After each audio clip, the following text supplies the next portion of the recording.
Gojo, not even Look Gojo. at this Gojo is so dude. mid. Is Wait till don't you even see get the. started.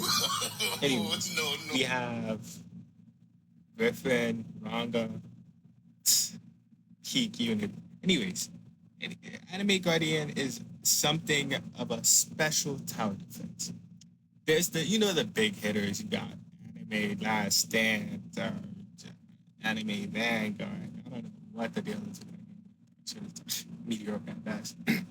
But yeah, Anime Guardian is what you would call a special case because for a game that is really good, in my opinion, it does not have that much player base. I mean, that much player count. And I love that. But that's not to say it doesn't have its flaws. But that's besides the point. Anime Guardians is what you call underrated. The game is, it's good. It's good. In most of these clips, I'm showing like in-game stuff. Like I didn't even I didn't even get to the real good part. I'm showing you the basics, what noobs or new players would see. And it's basic. It's the standard. There's their standard lobbies where you come in and you see what it has to offer.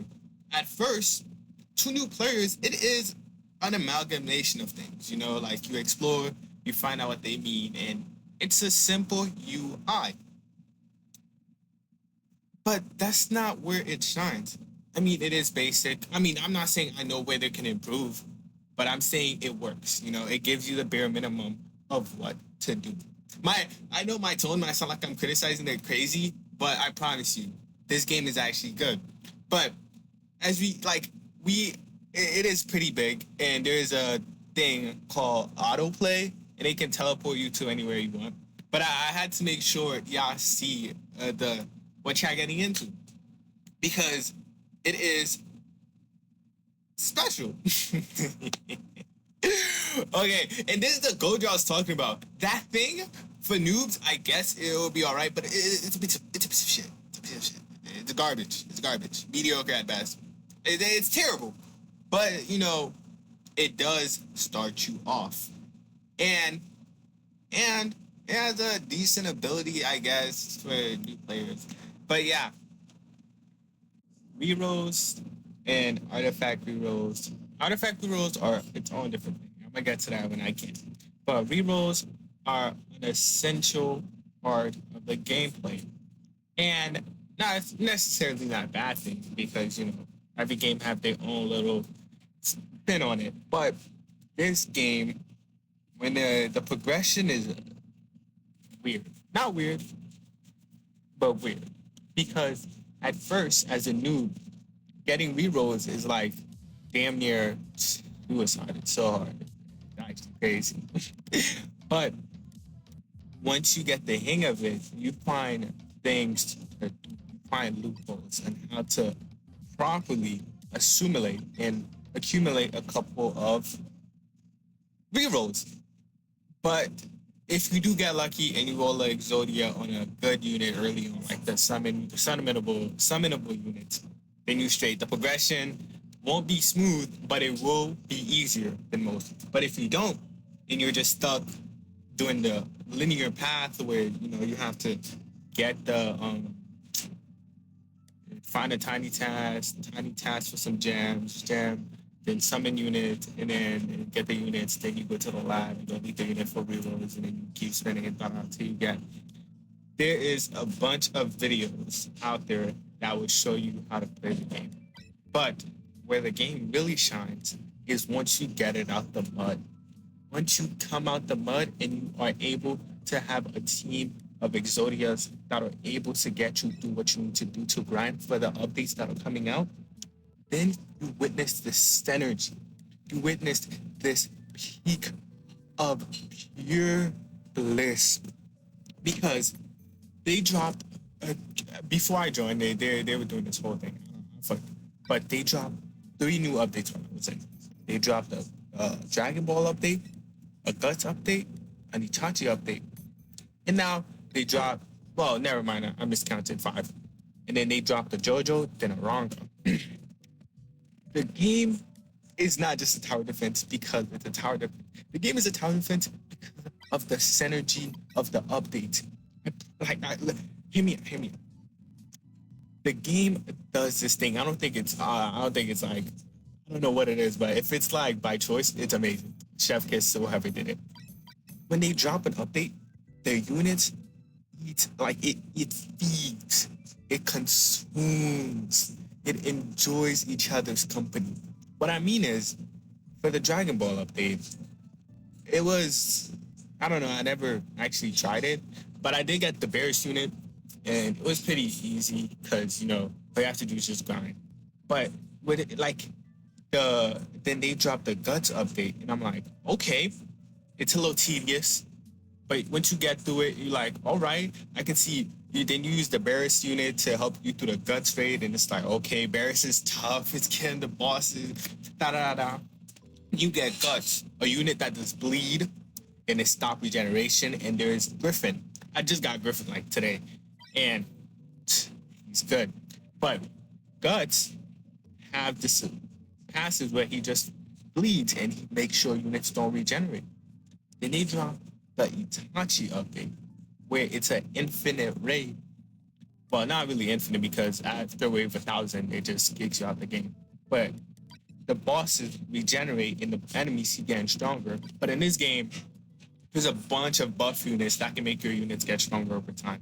I love it. I love it.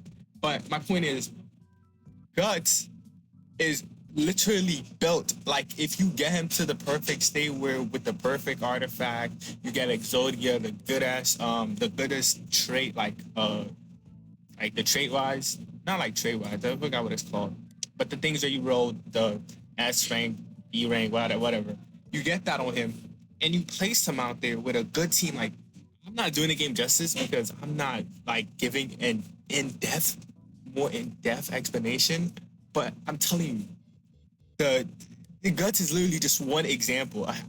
One example. Because the bleed he does, right? It's not regeneration. So you get a team of DPSs and you get a bunch of people to help you out with buffs. Like you get a Robin, which is a unit where if you max her out, she can max out literally every unit you place on the field, it max out. Just like that. So you have her on the field, right? And that was before that. You see, like Robin is also a unit that just works with every update. That's like, so you use her and then you place him down.